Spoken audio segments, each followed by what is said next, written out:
Hello and welcome to the Better Business Podcast. My name is Alexi. I am your host, and today I've got Darren Stephens with me. How you going there, Darren? Yeah, good, Alexi. Now, Darren is not your normal entrepreneur. He's just done way too many things, and I'm not even sure where to start. He's a self-made millionaire. He's a growth strategist. He's an author. He's had a publishing business that he recently sold. He's behind Men Are From Mars, Women Are From Venus. He's a father of 7 kids. There's so much stuff that Darren has done, and I'm not sure when he's done that. So, mate, tell me how you got into all this. I mean, there's just so many ways to really start this conversation, but I've been wanting to do an interview with you for quite a long time. So tell us, mate, how'd you get into all this entrepreneurial stuff? Well, I think when I started out was my first sort of business was only when I was 13, and that was sort of come across by accident. And my mum and dad used to travel to the big city. I came from a little country town, and they used to travel to the big city, being Melbourne at the time, because my brother was born with a hole in his heart. And so when they'd come back from being down there at the hospital with him, they'd always bring back some sort of little gift from the big city for me and my sister. And they brought me back a little set of rubber molds that made chess set pieces. And so I was an entrepreneurial sort of creative or arty as a kid. So I made these chess set pieces and made up a chess set and had it on the mantelpiece at home. And a friend of the family's came around one day and he's seen it, and he owned a local barber shop. And he said to my mum, "Oh, where did you buy that chess set? Because I'd really like one of those." And she said, "Oh, well, Darren made it." And I said, he asked, "Well, could he make me one?" And I said, "Sure." And so I made him one, and he offered to pay me, and he offered to pay me $20. And so I thought I was rich, $20 as a young kid making something. And anyway, that was my sort of start into business. And what I realized afterwards, because he came back and then he started selling them in the store, and he came back to me and asked me to make a whole stack more. And so the first order I got was 5 of them. So it was $100. As a 13-year-old kid, that was a lot of money. And so I did that. What I didn't realize is he was selling them for $60 each. So he was making 3 times as much. But that was where I first started. And then I left school at a very young age, 16, and started work at a jeweler shop, and started out as an apprentice engraver. And so that was where I sort of worked for a few years, and then I left and started my own business. And so I was only 19 when I started my own business. And that was a engraving and shop fitting business and signage business. And from that, I realized how much I didn't know about running a business, because I had to then go out and get customers and clients and do all the things you do in a business. And I really didn't have a clue because I'd left school at such a young age. So I had to start to go and learn. So I started going to seminars, and I went to seminar after seminar on business and marketing and sales, just to learn how to actually grow my own business. And so I would go to a seminar, be a huge sponge, learn some knowledge, go and apply it, see what worked and what didn't, had plenty of failures along the way. But that was enabled me to grow a business where we were doing around 12 million a year. Wow. In the signage industry. And we had, over 50 staff at the time that I grew it to. So learning and trialing all those things was a huge thing. But what I did realize, having a manufacturing business and doing that, was when you have a business that doesn't have a consistent income stream, because one of the things with signage is if you sell somebody a sign or do engraving or things for them, it's a sort of a one-off thing. Then you've got to go and find another customer, because once they buy a sign for their building or office, they don't need another one for another 5 years at least until that one wears out. So I was forever having to market to get new customers. So I got good at marketing and I got good at sales by learning that. But I realized that that wasn't the industry to be in. So I sold that company to get into. Then I actually got asked by a few other people to help consult to them on their marketing and grow their businesses. So I got into consulting and started helping grow a lot of people's businesses. Got to work with people like Michael Gerber and things. I learned a lot about systemizing businesses, and I did that, and then started growing a marketing consulting firm. And Then went into different types of businessing. I helped John Gray with Men Are From Mars with marketing the brand and the business, which was a huge success around the world. And then that led me into other people asking me, well, how I helped him with his book. So I ended up then setting up a publishing company and then used the book as a vehicle to help market people's brands and businesses. And so that sort of took me down that path. But over that, seeing all the different types of books that we've done over the years, I got to see hundreds and hundreds of different types of businesses and got to see what worked and what didn't. And really, you want to have a business that has a consistent recurring revenue, and there's many types of ways you can implement that into current businesses. And so, so that's where I sort of got my start and my passion around marketing and sales, and that was actually starting from my own stuff. So have you actually counted how many businesses you've owned? Geez, no, I haven't, but probably a lot. I've had everything from, well, commercial cleaning, which we still own, I had real estate, had signage, and we've had, I've had chemicals for when COVID came out. We had hand sanitizers and chemicals. I've had those businesses. I've had, a big range. I've tried lots of different things, and So repeat business models are obviously great, and I love the whole idea of finding a customer and being able to re-engage them over time. That I think is obviously probably the most profitable business model in terms of it grows in that sort of spiral way. Buying and selling businesses, I mean, it sounds like you've actually done that a couple of times. So flipping businesses, people like to say, building it up to a certain point and then selling it. Tell us a little bit about that as a concept, because I think there's a lot of people who are really unclear about the business altogether when they get into it. A lot of people just discovering themselves, other people just wanting to make money. And a lot of people are very reluctant to let a business go. But I do find that quite a lot of people have, got a business or bought a business and then built it up to a certain point and then sold it off for quite a nice amount. You've obviously done that a few times. Yeah, I've done that. I've done that with an acrylics company. And it's funny, it reminds me of a story. One of the things was I set up a business from home, which was we were buying in plastic acrylic stands that you would use in retail shops, that hold the price tickets and things. And so we would buy the acrylic in and then just sell it to retailers. And that business had only been going a couple of months, and I decided, I wanted to do something different, and found some other shiny object to go after. And so I decided I'd sell the business. And I said to the accountant, I said, well, I want to sell the business. What do you think it's worth? And the accountant laughed at me and he said, you've only been going 2.5 months. He said, and it's made, $2,500 or $3,000, it's very, in 2.5 months. He said, you really don't have a business to sell. And I disagreed with him at the time. I said, oh, no, of course I do. And I said, because it's got all this potential growth. I said, look what I've done, sort of doing it part-time for a couple of months. It's already made a profit. But even though very little, I said, I'm going to sell it on the potential.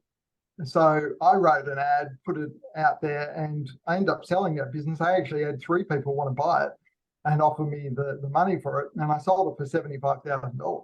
Wow. Right. And that was because I believed in the product, and I also believed in its potential. And I was able to show what the potential of that business could do. Even though I'd only done, a few $1,000s in a short space of time, I was able to say, well, here's all the clients, here's all the target market. This is what that could be worth if someone wanted to focus at it and do it.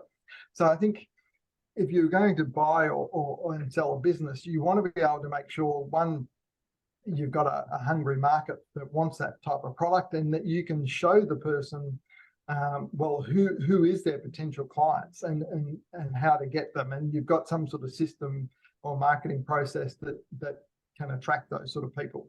And it's a product that people want. I'm a big believer in, what makes someone successful in business is find a product that somebody wants and then sell it to them. Right? You don't have to reinvent the wheel. Find what people are actually looking for, and then find the solution to that and then offer it to them. Well, I'm finding that with those sort of businesses, a lot of the time, it's really the marketing that's really the big gap. You find some amazing business models and you do find some really cool products, but obviously without the marketing, sometimes they just don't fly. So in your opinion, what would be like the top 3 things that the business really needs to sort of address in order to, fix their marketing or take their marketing to another level? Because a lot of the time people just don't even know where to start. Well, I think one of the things over the years that really had a big impact for me was getting testimonials from your happy customers. And I think getting a video testimonial written, or a 5-star review, like I know you've got clients that do that, is having video testimonials is fantastic, because people don't necessarily believe you because you're going to say how wonderful your product or service is. But if you've got different people that are actually saying amazing things about that product or service, and they're coming from different perspectives. Whenever I would get a testimonial from our clients for the different services we offered, I would always get one that was based on a price objection. So, I think, okay, what are the likely objections that people may have about buying our product or service? And then I would make sure I had a testimonial that overcome that objection. So if it was on price, I would make sure that someone is giving me a testimonial saying I was amazing value for money.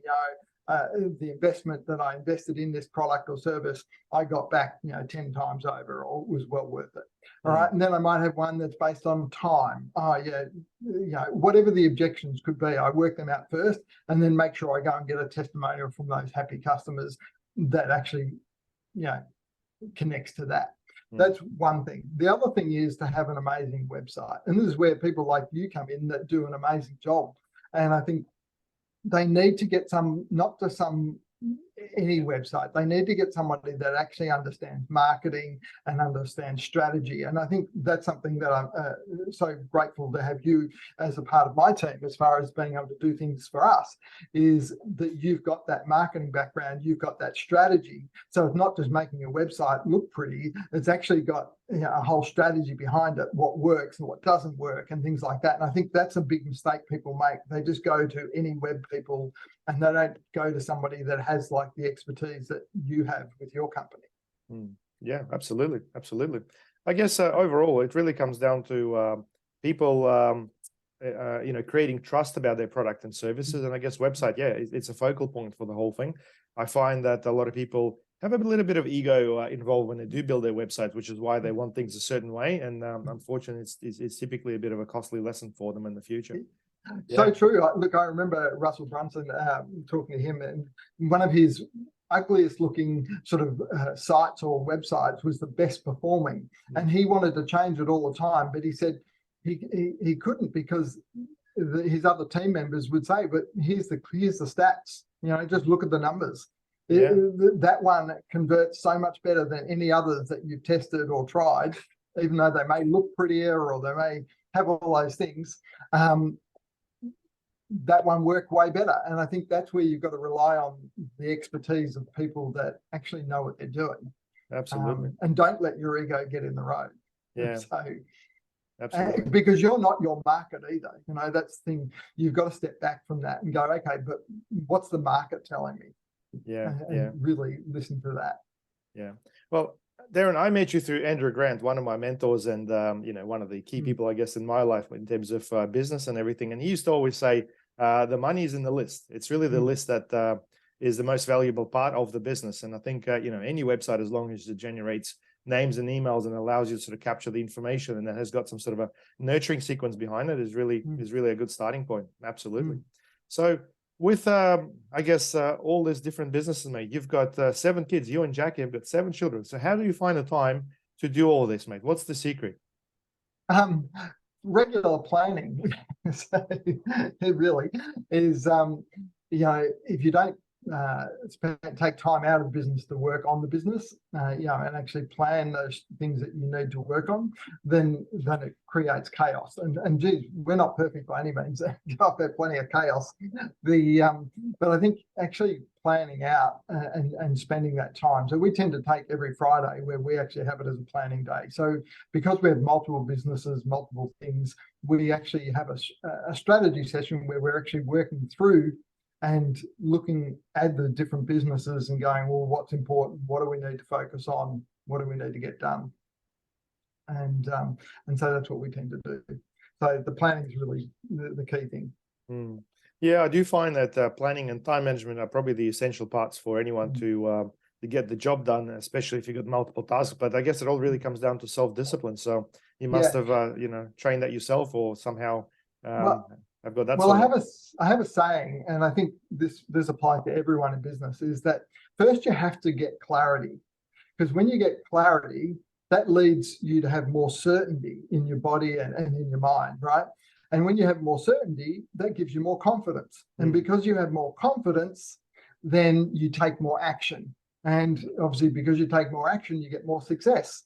So I think, but it all starts with getting the clarity, right? And so if you've got absolute clarity, and this is where it's great to have someone, like you, with you do mentoring and strategy sessions with your clients and things, you help get that clarity. Because then they have more certainty about, now I know what I've got to do. This is what we're going to do. And this is a path we're going to go down. Right. So then they get more confidence from that. And because they're more confident about it, they take more action on it. And then all of a sudden they've got more success. And it's this cycle. So I think it all starts with clarity and by taking the time to plan and actually do those things. And I have a routine as well for myself to even stay focused like that is every morning I'll get up, I'll go and, jump in the pool, have a swim, or then a sauna or a spa. And then I'll go and meditate for a little while. And that's my morning sort of routine. So in that time, I get to clear my head, just sit and think while I'm in the sauna or the spa, and think about my day and what's coming up. Right? I think you've got to take that time out. Yeah, I think I've come across a very similar routine from a book called The 5 a.m. Club. Right. If I remember correctly, it was... someone Sharma. I can't remember the name of the author, but yeah, he did talk about the fact you got to really start your day with, I guess, activating your mind and activating your body and then planning. And if you start at 5 a.m., then by midday you would have done all your things and can go and do other things as well. But mate, yeah, absolutely, it really comes down to having a routine and following it, most importantly. Yeah, now, what works with you, So yeah, absolutely. Now you've done a few things like hypnotherapy, NLP. A ton of different stuff. How helpful has that been in your business?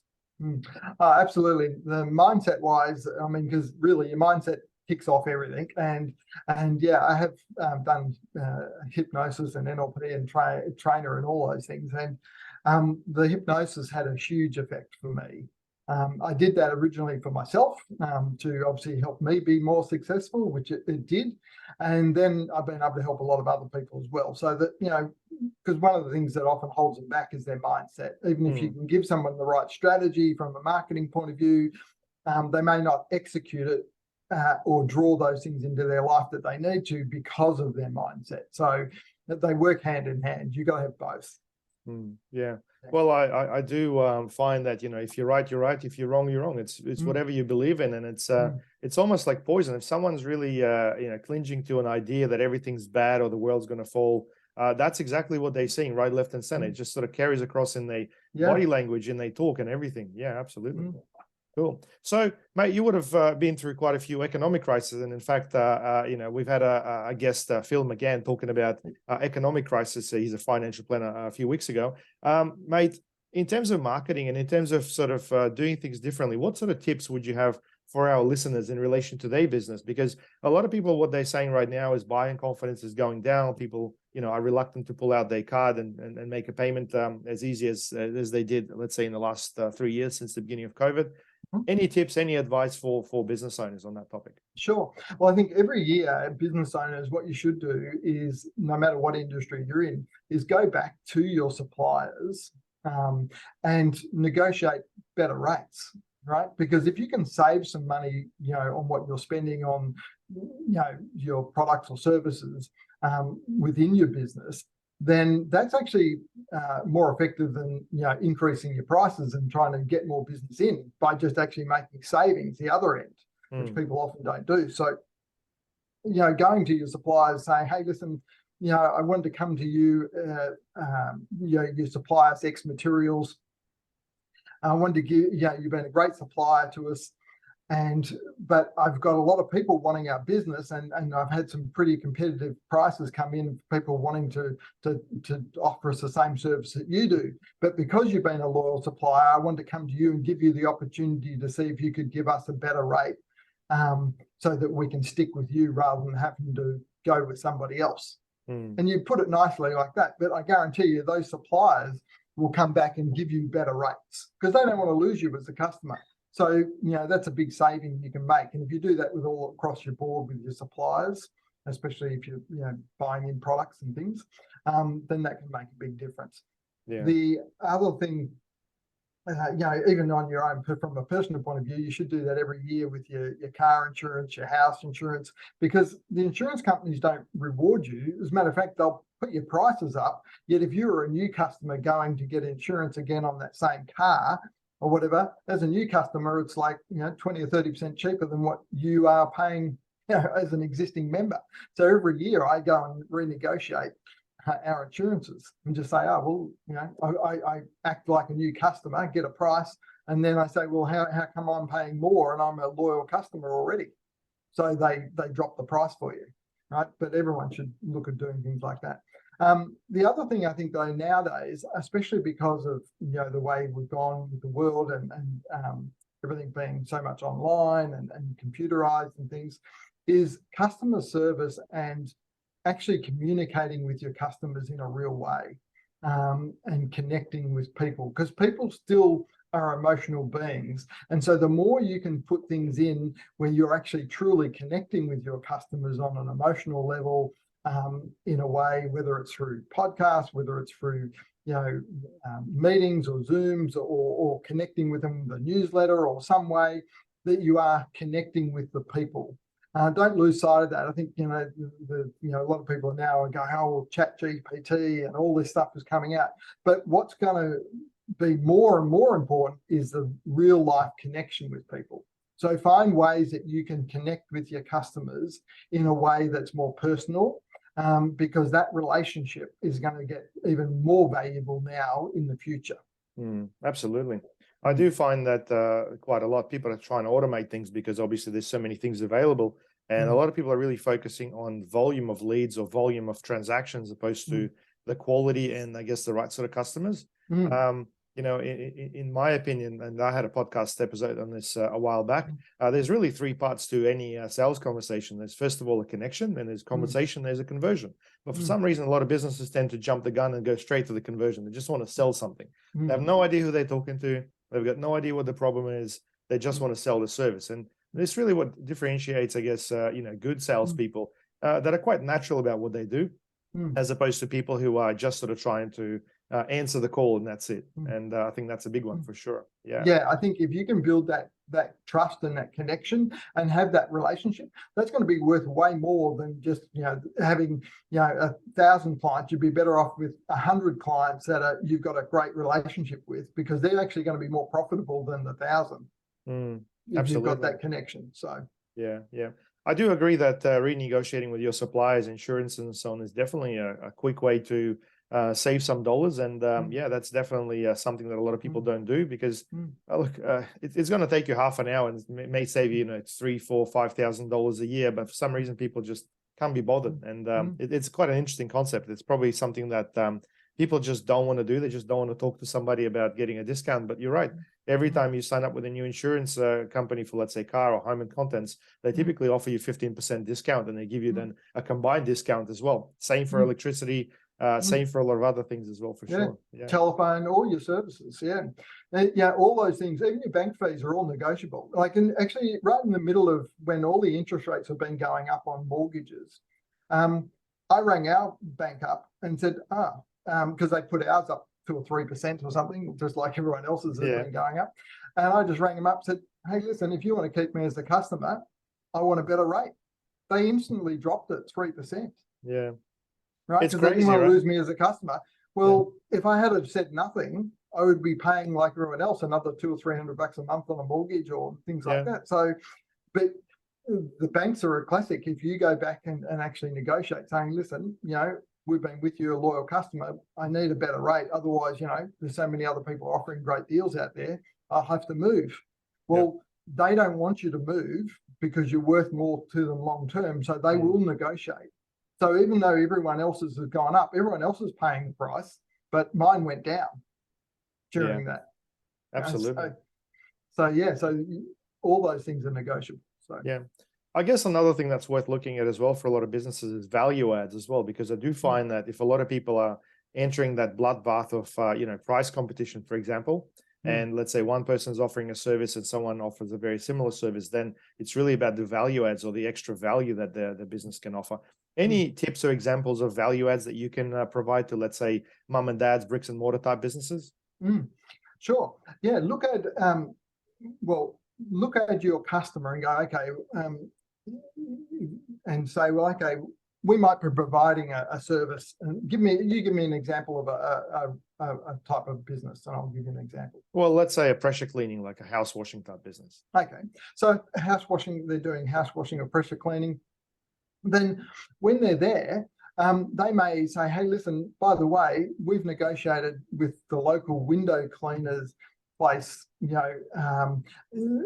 or steam cleaning for carpets, or things like that, other things that may be relevant to that household, or a security company or whatever. We've negotiated a 20% discount with all these suppliers.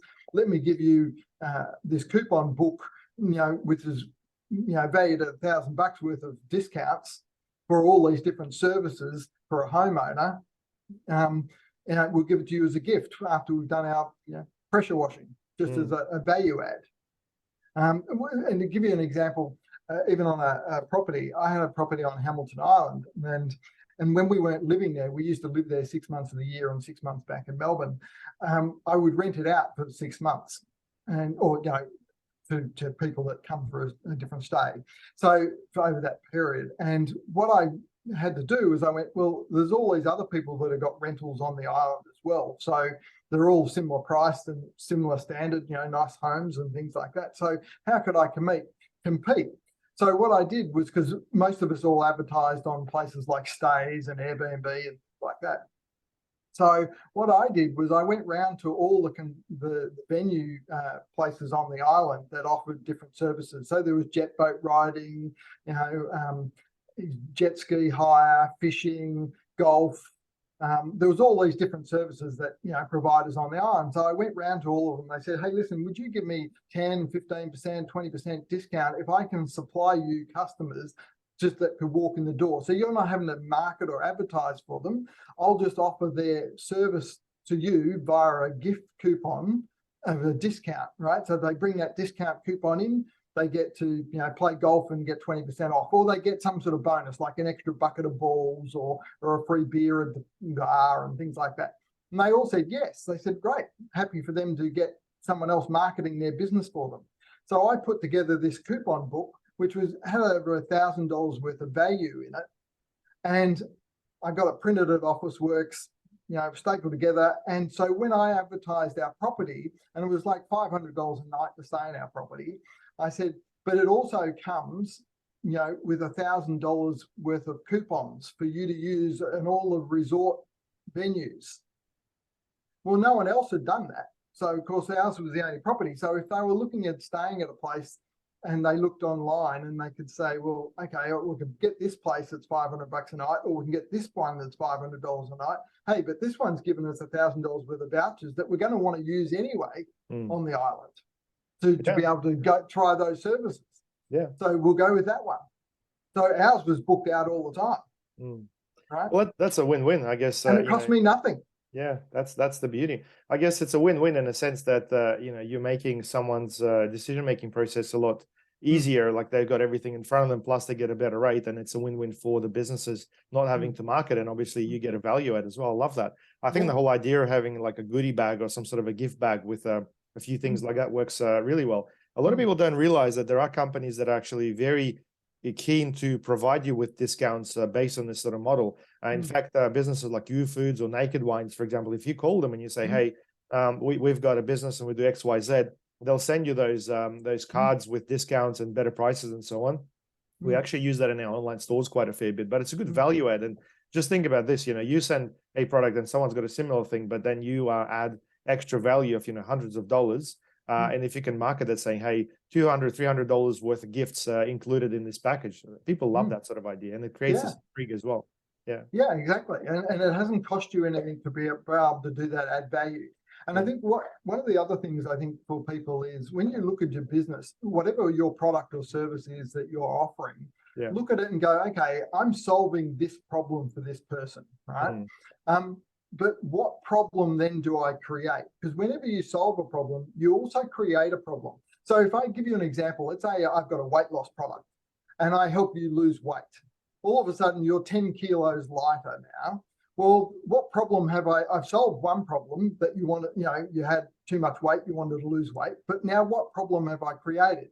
Well, I've created a problem where your clothes don't fit anymore, so you're going to have to buy new clothes, right?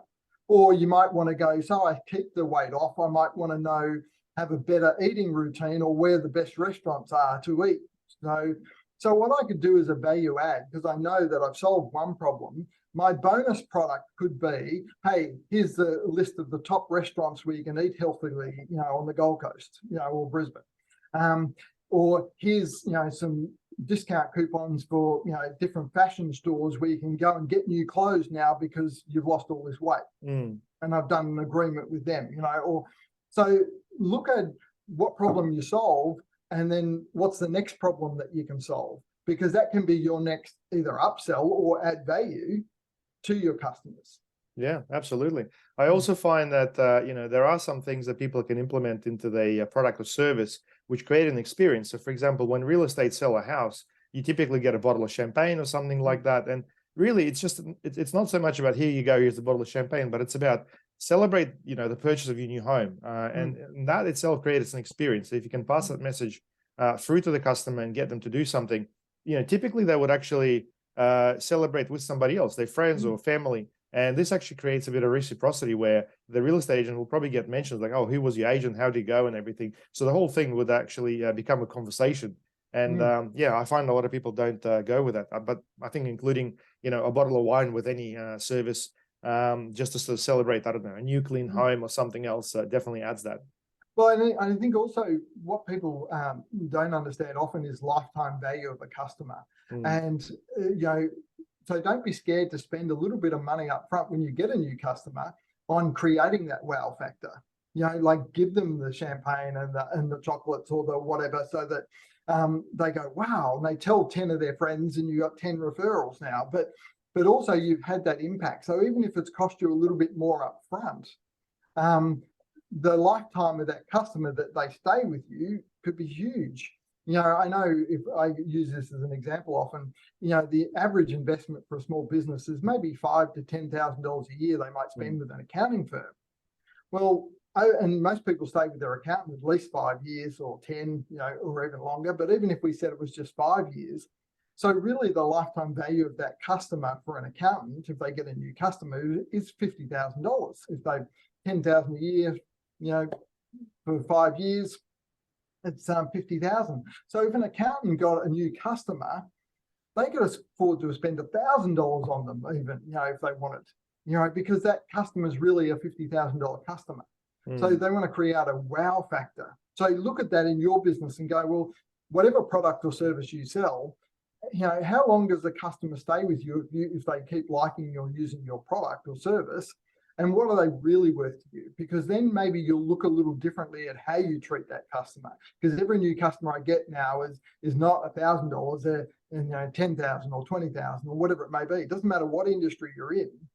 And so then think, well, what can I invest up front to keep this relationship and to really make it a big impact right from the word go, so that they tell lots of their friends about me, but also, we build that relationship on a strong foundation.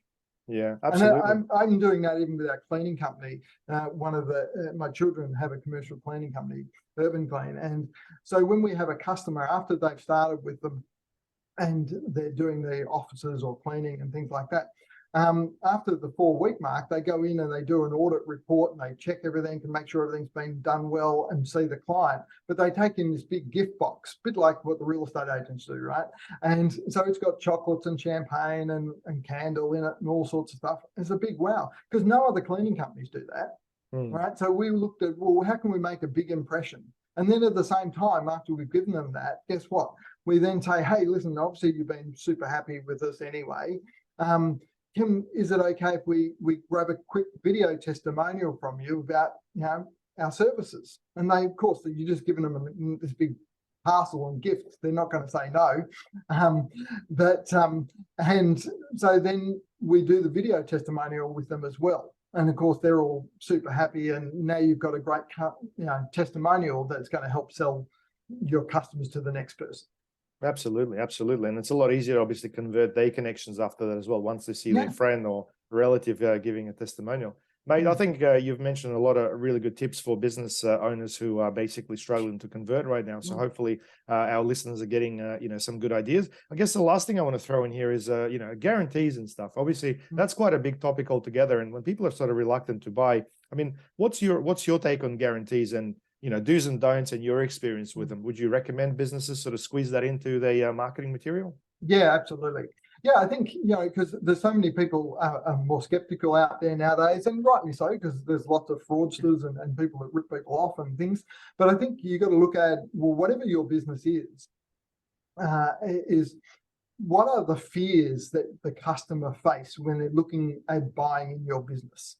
Or buying your product or service. They will have underlying fears, and you need to take some time or sit with your coach or strategist like yourself to go, well, what are they? Because you need to know what they are, because that way you can address them on your website, you can address them in your marketing materials, but also you need to know them so that you can then counteract that by having a guarantee, saying, hey, listen, most people worry about this when they are going to purchase one of these items or get this done. We want to assure you that because of our quality, service and systems, we do this. And to make sure that that's the case, we offer you 100% money back guarantee that if we don't deliver on this, or we don't provide you the best care or the this or that, then, we'll double your money back, or we'll do this, or whatever the guarantee is.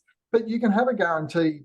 I remember dentists once that they said, well, how do we offer a guarantee? And they said, I said, what are the biggest fears when people come into a dentist? Well, that they're going to feel pain, or they're going to, it's going to hurt getting their teeth done. So they offered a guarantee, say, we're going to guarantee that we're going to take the best care, we're going to use the best hygiene, we're going to use the best drugs so that you feel the minimalist, amount of discomfort and things like that. So you can be rest assured that when you leave here, you'll be smiling, So they had a guarantee around dental work. Absolutely. And I think this is where it's very important to understand each industry. There are definitely regulations, but if you're guaranteeing things that are, sort of common sense or are expected anyway, but you obviously make an extra focus on that certainly adds a bit of value. I've come across an anecdote that sort of explains the whole guarantee thing quite well. It's about an Irishman buying a horse from an Englishman. You might have heard that one. No, So an Irishman is buying a horse from an Englishman, and the horse has died. So when the Irishman rocks up, says, "Where's the horse?" Unfortunately, the horse has died, and I was going to sell it to you for $500. I'll sell it to you for $100. So no worries. He took the horse and disappeared. And the Englishman's like, well, what's wrong with this guy? So a month later, he comes across the Irishman and says, "So how'd you go with the horse?" He goes, "Yeah, really good. So what'd you do?" So I sold him. So what do you mean? How did you sell that horse? I did a raffle. I did a $2 raffle or £2 raffle to 500 people. And the horse was gone. He says, "What do you mean? What about the guy who bought the horse?" He says, "Well, he wasn't happy, so I gave him his money back." So yeah, exactly. I think that's a great one. I think that's a good example of a guarantee. And yes, you're going to have some people who are not happy, but the amount of people that will come through as a part of the guarantee is a surefire way to get more business through.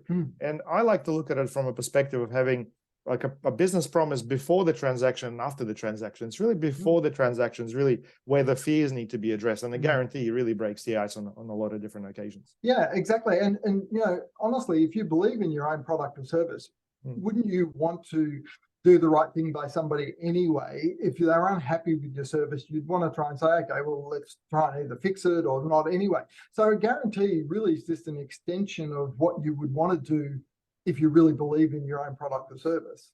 So I've never had a fear against the guarantee at all. I mean, I've always used guarantees on everything I do because I really believe in my product or service.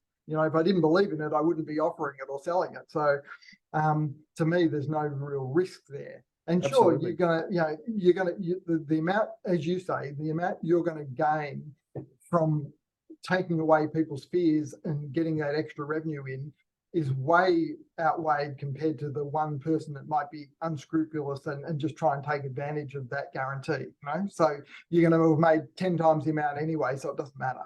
Yeah, absolutely. You got to put your conditions in place. You got to understand what you're doing, but overall, it does work very well.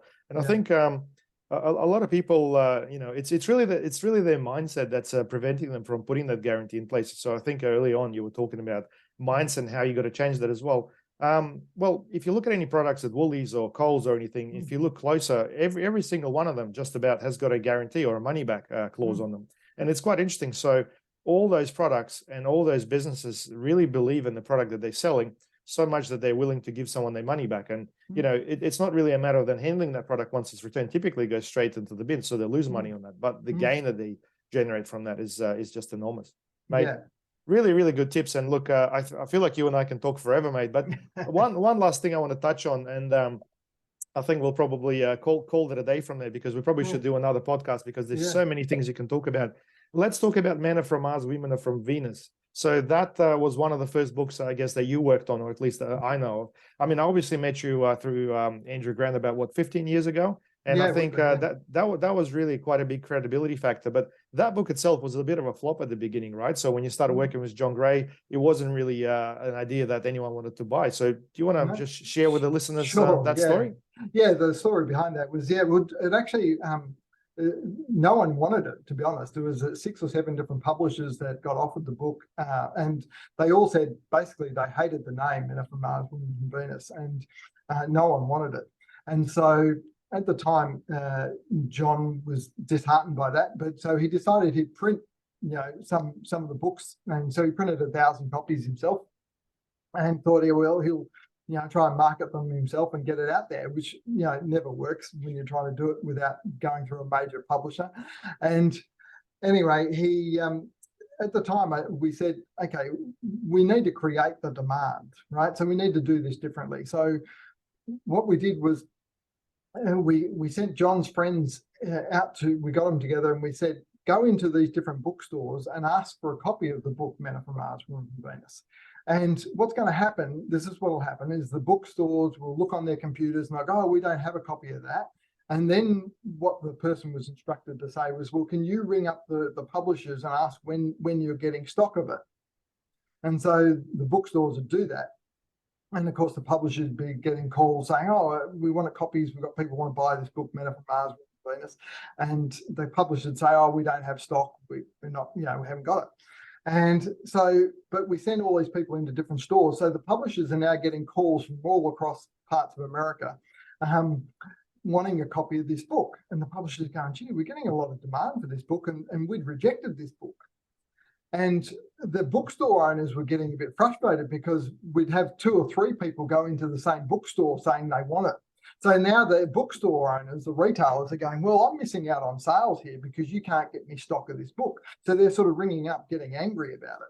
And the publishers then ended up ringing John and say, hey, listen, maybe we're wrong, and we want to get some copies of your book. So he said, well, I've printed 1,000. I'll send you those. So they took his 1,000 and sent them out to the stores. So then what happened was, though, that John's friends went into the stores and bought the books, right? So they created the false demand. So they started buying all the books, and then the publishers went, oh my God, we've sold out of all these books virtually in a couple of days. This is amazing. Maybe we were totally wrong with this book. We'll actually now properly print a whole stack of them and actually market it and get behind it. And so that's how it sort of started. And amazing. So they did that, and then went on and did over 40 million copies of the book. And it was in 150 languages, 53 different languages in 150 countries. Wow. So so it did over $1 billion in sales. So that's quite a story. And I think, I personally love how you think outside the box. And I think that the problem from memory was really that there were quite a few books on that sort of topic, and publishers weren't really keen with that. So creating demand, I love that idea. And then obviously the overall response was really cool. And I think John ended up on the news, and got a lot of free publicity as a part of that as well. And then obviously you came in and helped them build it into another model, a business model. Franchise model and a whole range of things. Yeah. Amazing. That's really, really cool. But, but I think that's one of the lessons. You have to think outside the box. And I think getting around people like yourself or like myself that think a bit differently, that can think outside the box and help create those opportunities. And I think that's what that makes you stand out, is do the things that people don't. Even when it comes to your customers and clients, do the little things. The little things make a big difference. Go that extra mile. And especially nowadays, you don't have to do a lot to stand out, because people have got so used to just, not doing all those little extra things. Absolutely. I do love that. And there's quite a few concepts that have been sort of long forgotten, like sending personalized letters, for example. A lot of people don't do that. Still do it. Still do it to this day. And it stands out. People will definitely see it, and it's a bit of a wow factor as well. Absolutely. Mate, are you taking clients on at the moment? I mean, what's your situation at the moment? Are you actively working, or are you focused on your commercial cleaning and real estate businesses now? No, I still have those, but I still have my inner circle and my mentoring like that. So we still take on clients like. So if somebody wanted to reach out to you, is it darrenjstephens.com the best way to contact you? That your website? Yeah, probably just that. Yeah, through that website. Yeah, Darren J. Stephens. I'll put that in the description, guys. Well, mate, look, I think we've covered a lot of different things. I think overall, you guys can see that Darren really thinks outside the box and comes up with some interesting ideas. Obviously, it's not rocket science, but it's interesting how you time things and how you basically go against what everybody else is going. So love that. I think the concept is brilliant. Mate, thanks very much for your time. I know you're a busy man, but I've been wanting to do this interview for quite a long time. And guys, if you're enjoying my podcast, please make sure you subscribe. And if there's any particular guests that you like to see on my podcast, comment below and let me know. Darren, mate, thanks very much. I really appreciate it. Thanks, Alexi. And I want to say, the work you do, and I've seen you transform businesses. It's just amazing. And I think you're one of those special people that have that out of the box thinking as well. And you come from, not only you have an amazing technical background and knowledge that most people don't have, and you can bring it all together, because you've been around marketers and have been around all this industry for so long now, at least 15 years.